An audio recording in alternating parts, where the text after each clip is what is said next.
మనం ఇంతవరకు బిఎన్ఎస్ లో కొన్ని సెక్షన్లు నేర్చుకుంటున్నాం. అయితే ఈ బిఎన్ఎస్ లో ఇంతకు ముందు మనం సెక్షన్ 1 చట్టం పేరు ఏంటి, దాని వివరాలు ఏంటి తెలుసుకున్నాం. అలాగే సెక్షన్ 2 లో డెఫినేషన్స్ నేర్చుకున్నాం. సెక్షన్ 3 ఏంటి అంటే జనరల్ ఎక్స్ప్లెనేషన్ నేర్చుకున్నాం.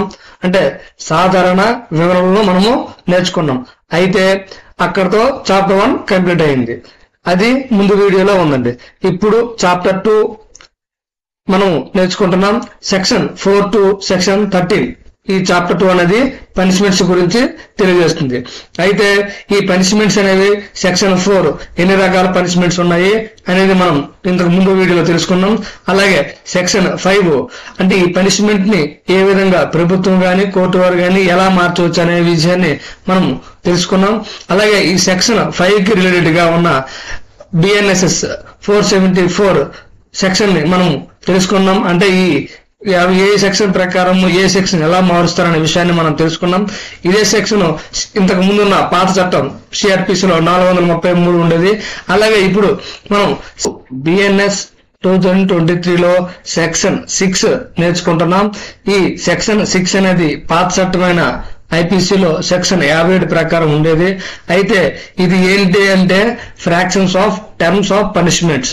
అంటే ఏంటంటే in calculating fractions of terms of punishment imprisonment for life shall be reckoned as equivalent to imprisonment for 20 years unless otherwise provided. అంటే ఏంటంటే ఒక కోర్టు ఒక నేరస్తుడికి లేదా ఖైదీకి శిక్ష విధించినప్పుడు ఏ విధంగా శిక్ష లెక్కిస్తారన్న దాన్ని మనము ఈ సెక్షన్ ప్రకారము తెలుసుకుంటాం. అంటే ఏంటంటే శిక్షా కాల పరిమితి లెక్కింపులో యావజ్జీవ కారాగార శిక్షను అవసరమైన చోట 20 సంవత్సరాలుగా పరిగణిస్తారనమాట. అంటే ఏంటి అంటే ఇప్పుడు ఒక ఖైదీకి యావజ్జీవ కారాగార శిక్ష అన్నారనుకోండి. యావజ్జీవ కారాగార శిక్ష అంటే అతనికి యావజ్జీవ కారాగార శిక్ష అంటే అతను చనిపోయినంత వరకు యావజ్జీవ కారాగార శిక్ష అనుభవించాల్సిందే. కానీ అవసరమైన చోట 20 సంవత్సరాలుగా పరిగణిస్తారు. అంటే ఒక నేరస్తుడికి 20 సంవత్సరాలు పూర్తి అయిపోయిన తర్వాత అప్పుడు కోర్టు అతని విషయంలో ప్రభుత్వం తరపున లేదా ఎవరైనా అప్పీల్ చేసుకుంటే అప్పుడు దానిని పరిశీలించి తదుపరి నిర్ణయం తీసుకుంటారు.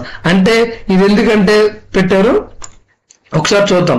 అంటే నిర్దిష్ట శిక్షలో కొంతకాల శిక్ష తర్వాత ఖైదీకి పెరోల్ ఇవ్వడానికి కానీ, అంటే ఆ శిక్షను తగ్గించడం గురించి కానీ, లేదా ఆ శిక్షను మార్చడం కోసం కానీ, లేదా ఆ శిక్షను క్షమించి వదిలేయడం గురించి కానీ, ఇవన్నీ చేయడం కోసం ఈ విధంగా లెక్కింపుని పెట్టారు. అంటే పెరోల్ అంటే ఏంటంటే ఒక ఖైదీకి 20 సంవత్సరాలు శిక్ష పడితే అందులో 10 సంవత్సరాలు శిక్ష పూర్తి అయిపోతే అంటే 50% శిక్ష పూర్తి అయిపోతేనే అతనికి పెరోల్ ఇస్తారు. అలాగే రిమిషన్ అంటే అది శిక్ష తగ్గించాలంటే రిమిషన్ కి అప్లై చేయాలంటే అందులో 70% శిక్ష అనుభవిస్తే అంటే 20 సంవత్సరాలు పడింది అనుకోండి, 14 సంవత్సరాలు శిక్ష అనుభవించిన తర్వాత అతను రిమిషన్ కి వెళ్ళవచ్చు. కమ్యూటేషన్ అంటే ఈ 14 సంవత్సరాల తర్వాత మార్పులు కూడా చేయవచ్చు. క్షమించడమైన 14 తర్వాత చేయవచ్చు. అంటే ఇది ఎందుకు పెట్టారంటే ఈ విధమైన మార్పులు శిక్షలో ఒక ఖైదీకి లేదా ఒక నేరస్తుడికి శిక్ష విధిస్తే అతని శిక్షలో మార్పులు చేయడం కోసం ఈ లెక్కింపుని మన చట్టం అనేది తెలియజేస్తుంది. ఉదాహరణకి చూద్దాం. Mohammed Munna versus union of India 2005. అంటే సుప్రీంకోర్టు ఇందులో ఏం చెప్పింది, పెరోల్ శిక్ష తగ్గింపు మొదలైన వాటికి లైఫ్ ఇంప్రిజన్మెంట్ ను 20 సంవత్సరాలుగా పరిగణించవచ్చు, కానీ ఆటోమేటిక్ గా 20 సంవత్సరాలకి తగ్గించబడదు అనేది తెలియజేసింది. అలాగే ఇంకొక జడ్జిమెంట్ విషయంలో మనం చూద్దాం. Union of India versus V Sriharan alias Murugan 2016 Nirbhaya case అంట. అంటే ఈ కేసులో ఏం చెప్పింది, life imprisonment is not a sentence of 14 or 20 years unless remitted.